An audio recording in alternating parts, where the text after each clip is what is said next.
Indian Prime Minister Narendra Modi has inaugurated a Hindu temple in the city of Ayodhya. मंदिर उन्होंने अयोध्या में बनाया है और ये एक अयोध्या सिटी से वो 25,000 करोड़ का जो है वो 25,000 करोड़ का रेवेन्यू एक साल में जनरेट कर सकते हैं। हिंदुओं को तारीखी बाबरी मस्जिद के मकाम पर मंदिर बनाने की इजाजत दी। कभी तकबीर की सदाएं गूंजती थी, आज वहां भजन गाए जा रहे हैं। यानी कि जो राम की जो बर्थ प्लेस थी, ये ऐन उस जगह के ऊपर ये मस्जिद तामीर की गई और इससे पहले 500 साल पहले यहाँ पर राम मंदिर था।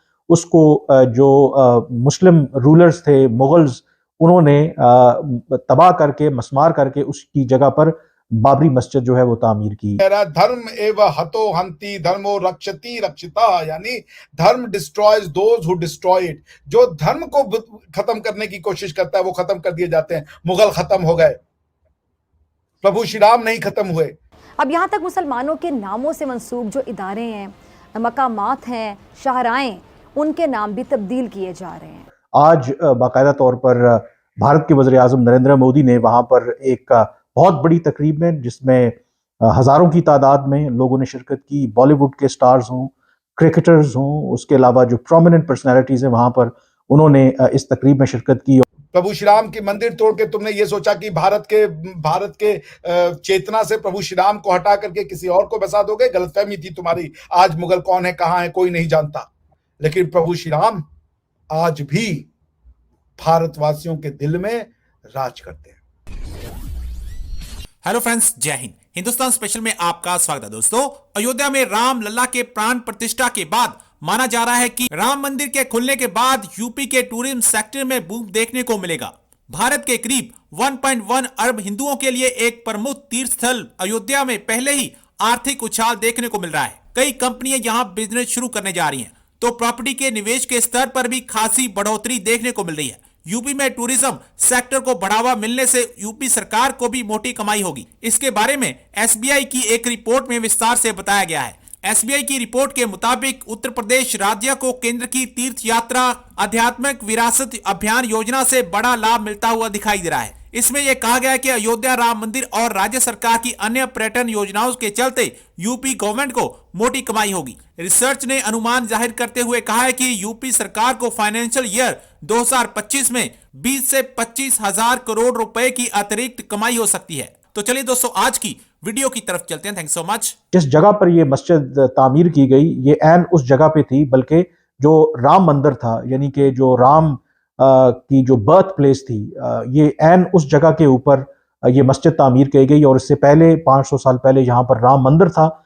उसको जो मुस्लिम रूलर्स थे, मुगल्स, उन्होंने तबाह करके, मस्मार करके उसकी जगह पर बाबरी मस्जिद जो है वो तामीर की। 2019 में जब ये फाइनल गो अहेड मिला बीजेपी की हुकूमत को राम मंदिर तामीर करने का, जो सुप्रीम कोर्ट ने भारत की फैसला दिया, उसमें उन्होंने बेस्ड ऑन जो आर्कियोलॉजी डिपार्टमेंट की रिपोर्ट थी, उन्होंने ये ज़रूर कहा कि ऐसे शवाहिद मिले हैं बाबरी मस्जिद के खंडरात से कि जो तर्ज़े जो बिल्डिंग का जो एक स्ट्रक्चर है वो किसी भी तरह से जो मुस्लिम जो स्ट्रक्चर है उसके साथ मैच नहीं करता।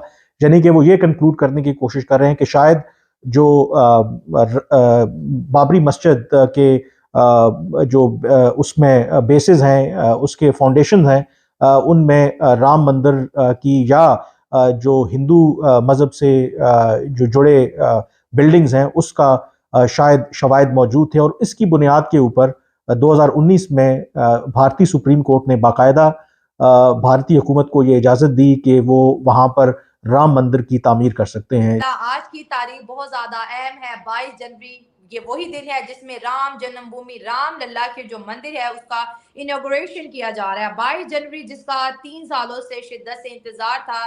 इसके ऊपर बहुत से प्रोग्राम रिकॉर्ड किए गए। स्पेसिफिकली अगर हम बात करें 2023 का जो लास्ट के जो 6 मंथ है उसमें बहुत ज्यादा डिस्कस किया गया राम मंदिर को। जैसे ही 2024 पहले दिन का आगाज होता है, जनवरी 1 से लेके 2021 तक मुसलसल तमाम नेशनल इंटरनेशनल मीडिया ने जो है राम मंदिर को कवरेज दी। राम मंदिर के बारे में बहुत सी चीजें, बहुत से गिफ्ट लोगों को दिखाया और साथ साथ भारत की जो संस्कृति है, भारत का जो सोशो इकोनॉमिक कल्चर जो है जिसको बहुत ज्यादा डिस्कस किया जा रहा है, उस पर बातचीत की गई। आज हम बात करेंगे 22 जनवरी, जिसमें राम जन्मभूमि की जो एक शुरुआत है, जिसमें तमाम हिंदू, तमाम सनातनी इकट्ठे हो रहे हैं, पूजा पाठ की जा रही है। लेकिन हम बात करेंगे वो तमाम पर्सनालिटीज की जो यहाँ पर एज अ गेस्ट मौजूद है, पॉलिटिशियन से लेके सूफी, उसके बाद म्यूजिशियन, आर्टिस्ट, स्पोर्ट और बहुत जो है मैं कहती हूँ कि सितारे आज जो है देखे गए टीवी स्क्रीन के ऊपर, ऑनलाइन देखे गए।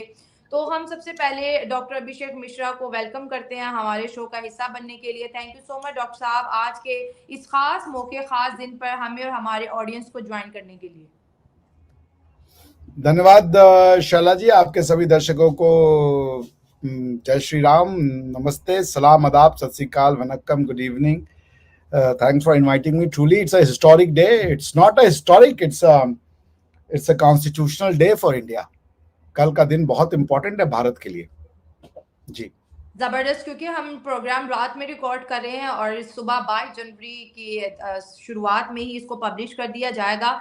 हम गेस्ट की बात करेंगे। सबसे पहले जो स्पोर्ट्स की बात करें तो क्रिकेट की दुनिया से जिनको बीजेपी सरकार की तरफ से इनवाइट किया गया, उसमें जी सचिन तेंदुलकर है, विराट कोहली है, MS धोनी है, दीपिका, और इसके साथ साथ Indian women cricket captain Mithali Raj जो हैं वो भी इनवाइटेड हैं।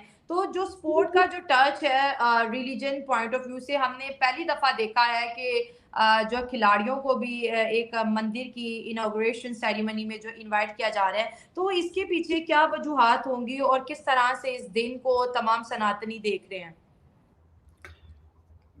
देखिए, पहला क्वेश्चन का कोई खास आंसर नहीं है, चूंकि ये लोग एक सेलिब्रिटी हैं, इन्फ्लुएंसर हैं, तो इनको लाने से थोड़ा सा सोसाइटी में फर्क पड़ता है, बट इससे ज़्यादा इसकी कोई महत्ता मैं नहीं देखता हूं, क्योंकि मेन सेलिब्रिटी वो लोग हैं जिन्होंने इस राम मंदिर के लिए 550 साल अथक लड़ाई लड़ी।